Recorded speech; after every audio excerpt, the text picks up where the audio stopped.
تاریخ انبیاء گواہ ہے کہ کتنی زحمتیں نبیوں نے اٹھائی، برسوں برس جو ہے لوگوں کی تبلیغ کرتے رہے، ہدایت کے لیے کوشش کرتے رہے، لیکن انہیں زد و کوب کیا جاتا رہا، انہیں اذیتیں دی جاتی رہیں۔ خاتم الانبیاء حضرت محمد مصطفیٰ صلی اللہ علیہ وآلہ وسلم ہماری جان قربان، ہمارے آخری نبی پر، کہ ہم دیکھتے ہیں کہ رسالت مآب کے جن کا اخلاق اتنا مشہور ہے، جنہیں صادق و امین کہا گیا، جن کے اخلاق کی وجہ سے لوگ ان کی طرف آتے تھے، راغب ہوتے تھے، لیکن وہی رسول عربی کو کتنا زیادہ اذیتیں دی گئیں، کتنی زیادہ تکلیفیں پہنچائی گئی ہیں۔ یعنی ہر ایک کے دل پر اثر نہیں ہو رہا تھا، کیونکہ دل جو تھے وہ سیاہ ہو چکے تھے، یہ دل سخت ہو گئے تھے کہ نصیحتوں کا اثر نہیں۔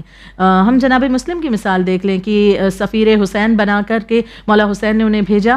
اب جب لوگوں کو مولا حسین کی طرف بلا رہے ہیں، پہلے ایک مجمع ہے، لیکن پھر یہی حب دنیا ایک مرتبہ جب جوش مارتی ہے ان کے دلوں میں، ان کوفیوں کے، تو یہ لوگ پلٹ جاتے ہیں، جناب مسلم کو تنہا چھوڑتے ہیں، مولا حسین کو تنہا چھوڑا، اور دل اتنا سخت ہو جاتا ہے کہ آقا حسین کی بھی نصیحتوں کا، فرزند رسول ہیں، ان کی نصیحتوں کا اثر نہیں ہوتا، اور ان کے ہاتھ پر ششماہ علی اصغر علیہ السلام کو بھی یہ لوگ شہید کرنے سے باز نہیں آتے ہیں۔ تو یعنی یہ تمام چیزیں ہم دیکھیں کہ دل کا پاک ہونا بہت ضروری ہے اگر انسان اپنے آپ کو حب دنیا سے محفوظ رکھنا چاہتا ہے۔ یہی وجہ ہے کہ انسان اپنے دل کو پاک کرنے کے لیے کوشش کرے۔ ہم زمانے بھر میں تمام چیزوں کو تو پانا چاہتے ہیں، لیکن اس دل سے کام لینا ذرا بعد میں رکھتے ہیں۔ ایک شعر اس مقام پر یاد آ رہا ہے کہ تم زمانے کی راہ سے آئے ورنہ سیدھا تھا راستہ دل کا، یعنی کہ زمانے میں بھٹک بھٹک کر انسان پہنچتا ہے، جبکہ دل کا راستہ تو سیدھا تھا۔ اس دل کے ذریعے سے انسان آتا تو اس کے لیے بہت سی چیزیں واضح ہو جاتی۔ تو یقیناً جب دل پاک ہوگا تو اس کا عمل بھی پاک ہوگا، پھر یہ حب دنیا نہیں بلکہ حب آخرت اس کے دل میں موجود ہوگی، جس کی ضرورت ہر انسان کو ہے۔ آپا آپ نے بھی ابھی بتایا، ہم نے بھی ہمارے جو ہے تو انٹروڈکشن میں بتایا کہ دل جو ہے تو حب دنیا کی بنا پر سخت ہو جاتے ہیں۔ وہ وجوہات کیا ہوتی ہیں جن سے دل پر اس طرح کے اثر ہوتا ہے اور پھر سڈنلی جو ہے تو اب کوئی سارے اثرات بند ہو جاتے ہونا؟ یقیناً بہت سی ایسی وجوہات جن کا ذکر روایات میں کیا گیا ہے، احادیث میں ذکر ہے۔ امام محمد باقر علیہ الصلوۃ والسلام بیان فرماتے ہیں کہ بندے کے دل کے سخت ہونے کی جو سزا ملتی ہے اس سے بڑی کوئی اور سزا نہیں ہو سکتی ہے، کہ یعنی جب یہ دل سخت ہوتا ہے تب اس میں تکبر بھی آتا ہے، اس میں حرص بھی آتا ہے، اس میں دوسرے کی برائی کرنا، کسی کا حق چھین لینا، جھوٹ بولنا، کسی کو قتل کر دینا، تمام طرح کی برائیاں اس کے دل میں جگہ لیتی چلی جاتی ہیں۔ کیوں؟ کیونکہ اسے دنیا کی پڑی ہے، کیونکہ اسے دنیا حاصل کرنی ہے، تو یقیناً اس کی بہت بڑی سزا اسے پھر آخرت میں ملتی چلی جاتی ہے۔ تو اب جو وجوہات ہیں ان کا جاننا ضروری ہے تاکہ انہیں جان کر انسان اپنے آپ کو کنٹرول کر سکے۔ مولا کائنات حضرت علی بن ابی طالب علیہ الصلوۃ والسلام بیان فرماتے ہیں کہ دل ہمارا جو یہ سخت ہو جاتا ہے اس کی ایک بہت بڑی وجہ ہے گناہوں کی کثرت، یعنی جب ہم گناہ بہت زیادہ انجام دیتے ہیں، صبح سے لے کر کے رات تک کہ ہم ایک بار بیٹھ کر کے سوچیں کہ ہم نے کتنے زیادہ گناہ، جھوٹ ہم بول رہے ہوتے ہیں، بے حجابی ہمارے یہاں پر عام ہم نے کر رکھی ہے، غلط باتیں، بد زبانی ہم کرتے ہیں، گالیاں ہم بکتے ہیں، فحش باتوں کو ہم عام کرتے ہیں، یعنی بہت سی ایسی چیزیں، نمازیں ہم سے ترک ہو رہی ہیں، عبادتوں کو ہلکا ہم نے جانا ہوا ہے، حرام طریقے سے رزق ہم حاصل کر رہے ہیں، یعنی بہت سے ایسے گناہ ہیں کہ جو ہم سے ہوتے چلے جا رہے ہیں۔ اب جب اتنا انسان گناہ کو انجام دیتا ہے تو دل اس کا سخت ہوتا چلا جاتا ہے، اب نصیحت وہ کیسے قبول کرے گا؟ پھر جب وہ کسی مجلس میں جائے گا اور وہاں پر اگر کوئی ذاکر یا کوئی عالم یا کوئی معلم معلمہ کوئی اچھی باتیں بتا رہے ہوتے ہیں تو پھر اسے بور لگتا ہے، پھر وہ موبائل کو چلانا شروع کرتا ہے۔ یعنی مجلس میں ایسے بیٹھے ہوئے کئی لوگوں کو دیکھا گیا ہے واقعاً کہ جو مجلس میں ہیں لیکن اس کے باوجود ان کی نگاہیں موبائل پر ہوتی، کیونکہ وہ جو پڑھا جا رہا ہے اس پر ان کی توجہ نہیں، اور توجہ تو بڑی دور کی بات، اس میں انٹرسٹ نہیں ہے، وہ چیزیں اچھی نہیں لگ رہی۔ کیوں نہیں اچھی لگ رہی؟ دل سخت ہو چکے ہیں، دل میں ایک پردہ پڑ چکا ہے کہ وہ چیزیں وہاں تک پہنچ نہیں رہی۔ وجہ گناہوں کی کثرت، اتنا زیادہ ہم نے گناہ کو اپنی زندگی میں جگہ دے دی ہے کہ اب نصیحت کی کوئی جگہ وہاں پر نہیں رہ گئی۔ ایک وجہ یہ ہے۔ دوسری وجہ کا ذکر اس طرح سے کرنا چاہوں گی کہ خداوند عالم جناب موسیٰ علیہ السلام کو وہی فرماتا ہے کہ اے موسیٰ دنیا کی آرزوؤں کو نہ بڑھاؤ ورنہ تمہارا دل سخت ہو جائے گا۔ یعنی دوسرا ریزن آرزویں جو لمبی لمبی ہم نے پال رکھی ہیں، ہمیں 5 سال کے بعد یہ کرنا ہے، 6 سال کے بعد یہ کرنا ہے، ہم پلاننگ کر کے کوئی کام کرتے ہیں، اچھی بات ہے کہ جب انسان پلاننگ سے کام کرتا ہے کامیابی ملتی ہے، لیکن اتنی زیادہ کہ انسان یہ سوچ لے کہ بس 5 سال کے بعد دیکھیں یہ کام تو ہم کر ہی لیں گے, 6 سال میں کر ہی لیں گے. ایک پل کا ہمارے بھروسہ نہیں ہے, ہم نہیں جانتے کس وقت یہ ساتھ زندگی چھوڑ دے. لیکن ہماری جو لمبی لمبی آرزویں ہوتی ہیں کہ ٹھیک ہے اتنے سال میں یہ چیزیں تو ہمیں کرنا ہے, اور اس کے لیے ہمیں یہ چیزیں اس راستے کو ہمیں اپنانا ہے. اس راستے پر چلنے کے لیے ہم نے خدا کی نافرمانی کو بھی جو ہے پسند کر لیا اور اسے بھی ہم نے مول لے لیا. پر آپ گول سیٹ کرنا تو اچھا ہے. وہی میں نے کہا کہ گول سیٹ کرنا تو بہت اچھا ہے. انسان جب گول سیٹ کرتا ہے, پلاننگ کرتا ہے, منصوبہ بناتا ہے, تب کامیابی. اچانک سے اٹھ کر کے کسی کام کو کرے اس میں کامیاب نہیں ہوتا. مکاری اور چلاکیاں یقیناً یہ چیزیں شامل نہ ہوں کہ وہ اپنی چیزوں کو جس کے لیے اس نے پلاننگ کی ہے, گول سیٹ کیا ہے, ان چیزوں کو حاصل کرنے کے لیے وہ دین سے ہٹ نہ جائے. ایسا نہ ہو جائے کہ وہ عبادتوں کو ترک کر کے فقط اس چیز کو حاصل کرنے کے پیچھے اگر لگ گیا, تب اس چیز کی مذمت وارد ہوتی ہے. تیسری چیز ہے کہ موت کو بھلانا اور عبادت کا نہ کرنا. یہ بھی ایک ریزن ہے کہ اگر آج ہم عبادتوں سے دور ہیں اور موت کو کبھی یاد بھی نہیں کرتے کہ موت بھی کبھی آنی ہے, تو لہٰذا یہ بھی ایک وجہ بنتی ہے ہمارے دل کی سخت ہونے کی, کہ جو نصیحت کو پھر قبول نہیں کرتا. اور پھر ایک اور چیز ہے جو کہ مولا کائنات بیان فرماتے ہیں, اور اکثر اس کا ذکر ہم نے اپنے تقریباً شوز میں کیا ہے, کہ مولا کائنات بیان فرماتے ہیں مال کا زیادہ ہونا بھی دلوں کو بگاڑ دیتا ہے اور سخت کر دیتا ہے. یعنی اگر مال بہت زیادہ حاصل کرنے کی ہوڑ میں انسان لگ گیا تو وہ بھی بعض دفعہ دلوں کو سخت کر دیا کرتا ہے, اور انسان اس کی وجہ سے پھر حب دنیا میں مبتلا ہوتا ہے اور آخرت کی طرف نہیں بڑھ پاتا. یعنی یہ کچھ ایسی وجوہات بیان کی گئی ہیں جس کی وجہ سے دل کی جو ہے نرمی دور ہوتی ہے اور سخت دل ہوتا ہے, پھر وہ نصیحت کو قبول نہیں کرتا. جی آپا, بعض دفعہ لوگ یہ کہتے ہیں کہ بعض دفعہ کیا بلکہ آئی تھنک قرآن میں بھی یہ ہے کہ ہم نے لوگوں کو بادشاہت دی, ہم نے مال و دولت دیا, لیکن پھر مال و دولت انسان کو تباہ کر دیتی ہے, بگاڑ دیتی ہے, اور سارے جو کہتے ہیں نا گناہوں کی جو جڑ ہوتی ہے زیادہ مال ہو جانے سے ہوتی ہے. تو پھر اللہ نے کیوں مال و دولت دیا انسان کو جس سے اس تباہی کا سبب بنے؟ فرعون دیکھ لیں, نمرود دیکھ لیں, شداد دیکھ لیں, ساری ایسی مثالیں ملتی ہیں کہ جن کو حد سے زیادہ دیا گیا تھا, پھر آخر میں ان کا کیا انجام ہوا؟ بے شک یہ سوال اکثر آتا ہے اور پوچھا بھی جاتا ہے, تو اس کا جواب ایک دوسری جواب میں ہم تلاش کرتے ہیں. شیطان کے متعلق ہم جانتے ہیں کہ ابلیس ملعون جو وسوسے پیدا کرتا ہے اور ہمیں گمراہی کی طرف لے جاتا ہے, تو ہم بعض دفعہ خدا سے یہ کہتے ہیں کہ اللہ جب جانتا تھا کہ یہ شیطان اتنا وسوسے ڈالے گا, ہمیں گمراہ کرے گا, اس خدا کو کیا ضرورت تھی کہ اس نے شیطان کو خلق ہی کیوں کیا؟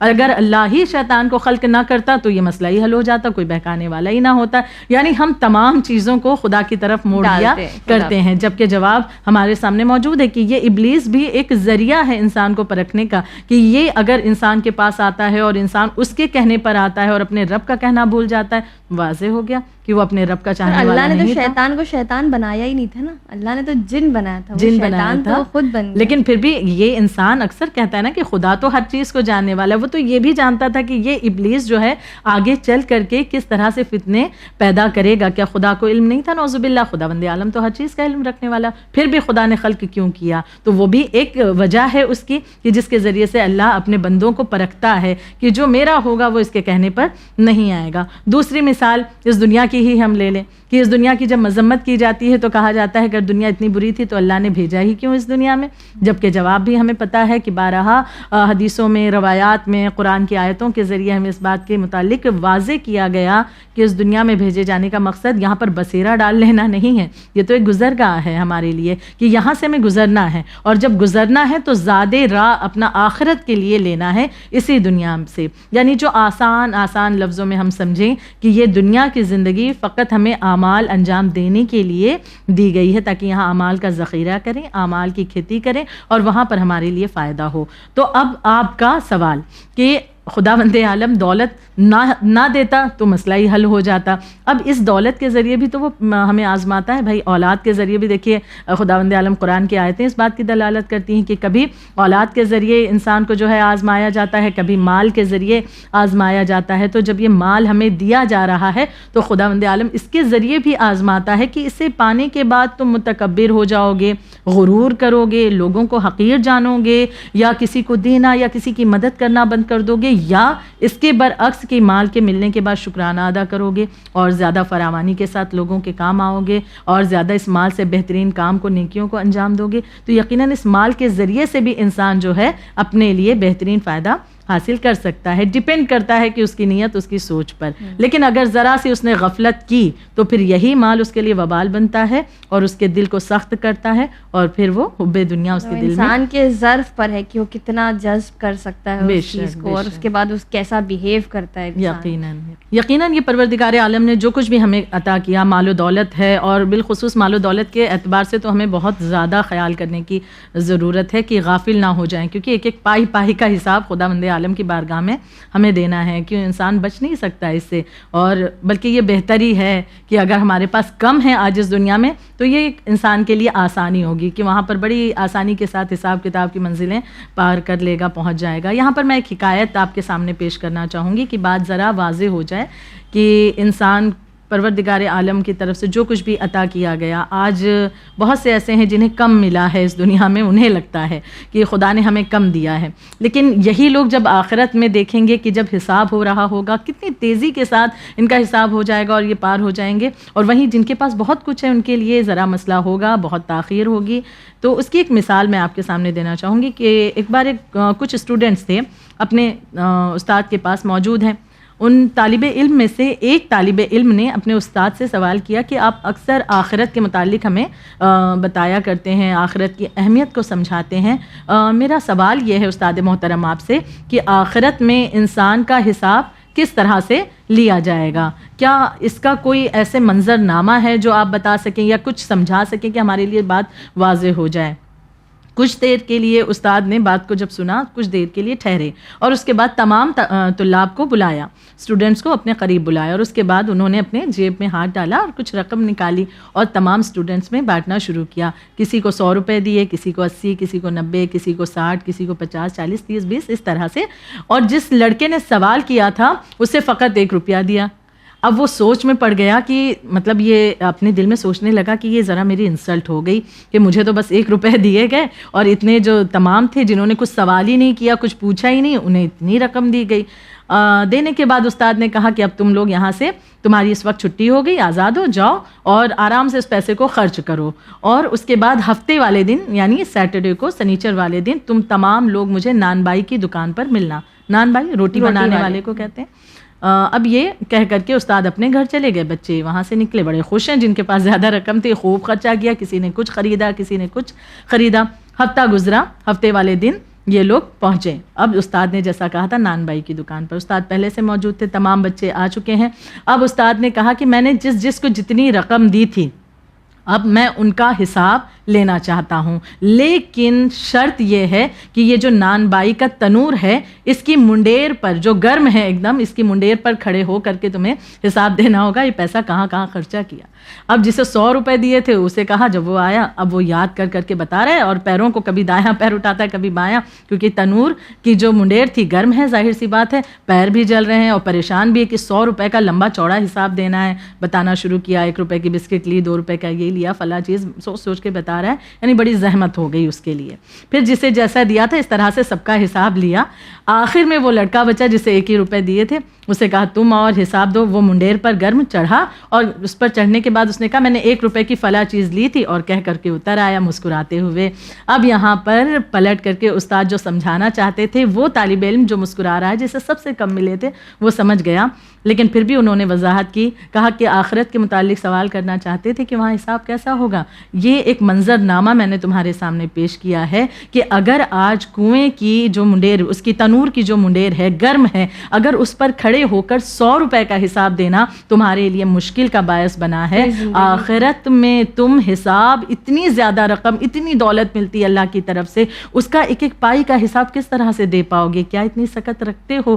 کیا بہتر ہو کہ جس کے پاس کم ہوگا وہ بڑی آسانی سے حساب دے کر کے آگے بڑھ جائے گا. اب جس کے پاس ذخیرہ ہے اور وہ لگا رہے گا, ایک ایک چیزیں یاد کرے گا, بتائے گا اور اس مشکل کا بھی سامنا کرے گا. تو یعنی کہ اس دنیا میں اگر کم ملا ہے تو یہ بھی اللہ کی ایک نعمت ہے کہ ہمارے لیے آخرت میں ذرا آسانی ہوگی. یہاں پر مشکل ہے تو کیا, لیکن وہاں کے لیے خداوند عالم آسانی کرے گا. حب دنیا کا بھی سبب یہی مال و دولت ہے, تو اس سے بہتر ہے کہ خدا سے یہی دعا کی جائے اللہ اتنا دے کہ بس زندگی ٹھیک ٹھاک گزر جائے, نہ اتنا زیادہ کہ ہم اللہ کی طرف سے غافل ہو جائیں اور دنیا کی محبت ہمارے دل میں آ جائے کہ دل سخت ہو جائے, اور نہ ہی ایسی ہماری حالت ہو جائے کہ جس کے ذریعے ہم بچا بچا کر رکھنا شروع کریں. تو یقیناً پروردگار عالم ہماری اس دعا کو سننے ہونے والا ہے. جب ہم قدم بڑھاتے ہیں تو وہ راہ کو ہموار کرتا ہے. جی آپا بہت بہت شکریہ، جزاک اللہ. اور انشاءاللہ کوشش یہی ہوگی کہ اپنے زندگی کو، اپنے پیسوں کو، اپنی ہر چیز کو سوچ سمجھ کے خرچہ کریں. تو انشاءاللہ پھر آخرت میں جیسے آپ نے بتایا کہ ہمارا جو اپنی جو حساب و کتاب دیں گے وہ آسانی ہو جائے گا سکے انشاءاللہ. جزاک اللہ. ناظرین یہی کہنا چاہیں گے کہ جس طرح سے آپا نے بتایا کہ جو لوگ کو اللہ نے مال و دولت دی بھی ہے تو یہ ان کی ایک آزمائش ہے، ان کا ٹیسٹ ہے کہ وہ کیسے اس چیز کا خرچ کرتے ہیں، اس چیز کو کس راہ میں خرچ کرتے ہیں. بہت ہی ایک مشہور بات ہے کہ کہا جاتا ہے بارش جو ہے وہ سب پر برستی ہے. وہ سانپ کے منہ میں بھی اس کے قطرات گرتے ہیں اور سیپی میں بھی اس کے قطرات گرتے ہیں، لیکن سیپی جو ہے وہ اسے موتی بنا دیتی ہے. وہی سانپ کے اگر منہ کے اندر گرتی ہے تو وہ اسے زہر بنا دیتا ہے. تو یہ انسان کے اپنے اندر ہے کہ وہ کس طرح سے مال و دولت کو خرچ کرے اور کس طرح سے اس کا استعمال کرے. اور اللہ سبحانہ و تعالیٰ نے تو بے شک ہم لوگوں کو تمام تر نعمتوں سے نوازا ہی ہوا ہے، اور اللہ خود یہ دنیا میں بھیج کر یہ کہہ کر دے رہا ہے کہ تم سب کچھ کھاؤ پیو، بس اسراف نہ کرنا اور حب دنیا میں مبتلا نہ ہونا. انشاءاللہ اسی میسج کے ساتھ آپ دیکھتے رہیے چینل ون. مجھے دیجیے اجازت. شکریہ. خدا حافظ.